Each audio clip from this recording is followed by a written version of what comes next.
জেলা কোচবিহারের এক মাইক্রো আর্টিস্ট শিল্পী সোমা মুখার্জি। দীর্ঘ সময় ধরে তিনি কোচবিহারের বাসিন্দা। স্বামীর কর্মসূত্রে কোচবিহারে আসা, তারপর থেকে কোচবিহারেরই একজন মানুষ হয়ে উঠেছেন এই শিল্পী। তবে দীর্ঘ সময় ধরে তার এক অদ্ভুত শখ রয়েছে। প্রতি বছর দুর্গাপুজোর আগে তিনি বিভিন্ন ধরনের জিনিস দিয়ে দুর্গা মূর্তি তৈরি করতে বেশ অনেকটাই পছন্দ করেন। আমি বিগত ৬-৭ বছর যাবৎ করি, দুর্গা প্রতিমা তৈরি করি প্রত্যেক বছরই দুর্গাপুজোর সময়। বিভিন্ন রকমের ফেলে দেওয়া জিনিস বা যেগুলো সাধারণত ব্যবহার করা হয় না সেরকমই সব জিনিসপত্র দিয়ে আমি তৈরি করার চেষ্টা করি। গত বছর পোড়া ধূপকাঠি দিয়ে করেছিলাম। এই বছরে করেছি দর্জির দোকান থেকে যেসব টুকরো, টুকরো ছিট কাপড় ওনারা ফেলে দেন, সেই সব ফেলে দেওয়া ছোটো টুকরো কাপড় দিয়ে আমি এবারে দুর্গা প্রতিমা বানিয়েছি। চলতি বছরে তিনি এক অদ্ভুত দুর্গা প্রতিমা তৈরি করেছেন দর্জি দোকানের ফেলে দেওয়া বিভিন্ন ধরনের কাপড় দিয়ে।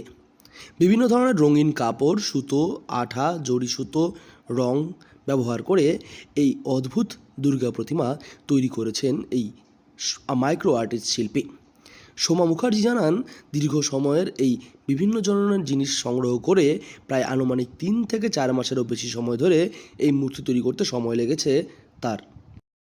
আনুমানিক কতগুলি কাপড় ব্যবহার করা হয়েছে এবং কি কি ধরনের কাপড় ব্যবহার করা হয়েছে?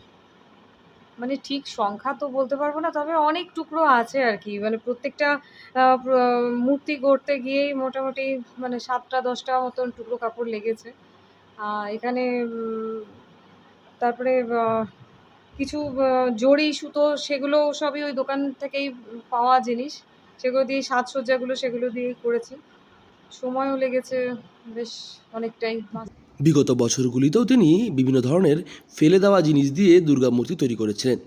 চলতি বছরেও সেই বিষয়টি মাথায় রেখেই তিনি এক অদ্ভুত ধরনের দুর্গা প্রতিমা তৈরির চিন্তাভাবনা করেছিলেন। তাই তো দর্জি দোকানের ফেলে দেওয়া রঙিন কাপড় দিয়ে তিনি দুর্গা মূর্তি তৈরির সিদ্ধান্ত নেন। তবে এই গোটা বিষয়টি কিন্তু বর্তমান সময়ে বহু মানুষের নজর আকর্ষণ করতে শুরু করেছে।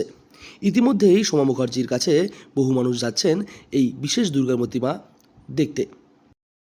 আসলে চিন্তা ভাবনা করি বিভিন্ন রকম জিনিস দিয়ে বানাবার। তো এবারে ভেবেছিলাম যে টুকরো, টুকরো রঙিন কাপড় দেখতে ভারী সুন্দর লাগে। যদি সেগুলোকে জুড়ে সেলাই করে আর কোনোভাবে তৈরি করা যায়। তো শুরু করেছিলাম, দেখলাম হলো তৈরি। আনুমানিক কতদিন সময় লেগেছিল গোটা মূর্তি তৈরি করতে? এটা তৈরি করতে আমার ৪-৫ মাস যাবৎ আমি এর পেছনে আর কি খেটে চলেছি। একটা দোকান থেকে কাপড় নিয়েছিলেন না বিভিন্ন দোকানের ঘুরে ঘুরে কাপড় নিয়েছিলেন? না, দুটো দর্জির দোকান থেকে আমি কাপড় জোগাড় করেছি। দীর্ঘ সময় ধরে এক প্রকার ফেলে দেওয়া জিনিস দিয়েই দুর্গা প্রতিমা তৈরি করে বেশ অনেকটাই ভাইরাল এই গৃহবধূ মাইক্রো আর্টিস্ট শিল্পী। কোচবিহার থেকে সার্থক পণ্ডিতের রিপোর্ট, লোকাল 18 বাংলা।